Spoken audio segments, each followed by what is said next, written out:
ඔන්න ඉතින් අද මට හිතුණා කේරළ ක්‍රමයට ඔයාලාට වෙනස්ම විදියකට වෙනස්ම රසකට බිත්තර කරි එකක් හදන විදිය කියලා දෙන්න.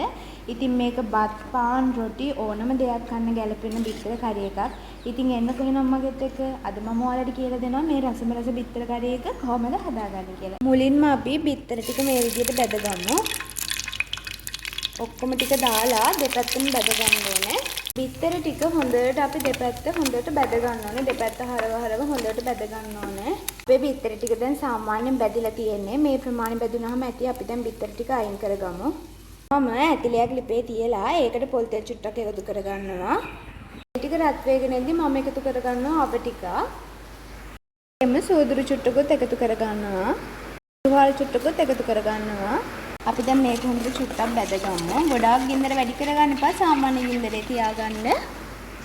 ඊපස්සේ මම මේකට තලාගත්ත එනසල් කරාමුණටි කුරුඳු 3 ගාන එකතු කරගන්නවා. මම තලාගත්ත සේර කෑල්ලකුත් එකතු කරනවා. ඊපස්සේ තලාගත්ත ඉඟුරු සුදු ලුණුත් මේ විදිහට එකතු කරගන්නවා. මේක චුට්ටක් මේ විදිහට බැදගමු කලවම් කර කර.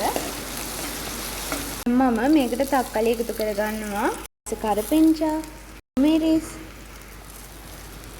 ලුණු ටිකත් මේ විදිහට එකතු කරගන්නවා. දැන් අපි මේක කලවම් කරගමු. ගින්දර අඩු කරලම තියාගන්න ඕනේ ඔයගොල්ලෝ. මම මේකට මිරිස් කුඩු වලින් තේ හැඳි එකහමාරක් වගේ එකතු කරගන්නවා.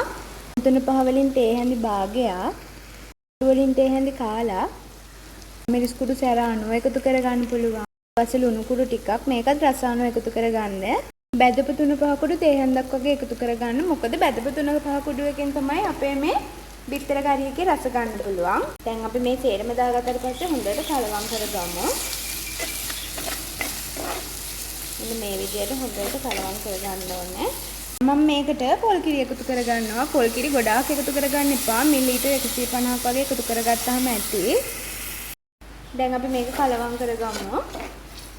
ඔයාලාට පොල් කිරි වෙනුවට මේකට වතුර පාවිච්චි කරන්නත් පුළුවන්. ඔන්න ඉතින් දැන් අපේ බිත්තර කරි එක මෙන්න මේ විදියට උතුරගෙන ඉද්දී අපි අර බැදගත්ත බිත්තර ටික මේ විදියට එකතු කරගමු. එකතු කරලා අපි දැන් ලිපේ ගින්දර අඩු කරගෙන මෙන්න මේ විදියට අපි චුට්ටක් කලවම් කරගමු.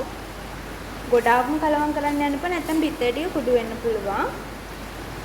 මෙන්න මේ විදියට අපි කලවම් කරගමු.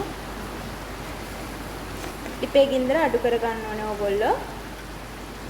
ඔන්න දැන් අපේ බිත්තර කරි එක හරි. මම මේක ලිපෙන් අයින් කරගන්න කලින් බැදපු 3-5 කුඩු චුට්ටක් විදියට මේ විදියට එකතු කරගන්නවා.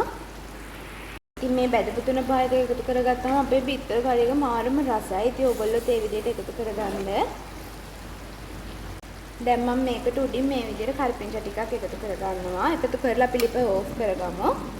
නේ ඉතින් අපි දැන් අපේ රසම රස බිත්තර කරි එක හදාගෙන ඉවරයි. ඉතින් අද මේ බිත්තර කරි එක මම හැදුවේ කේරළ ක්‍රමයට.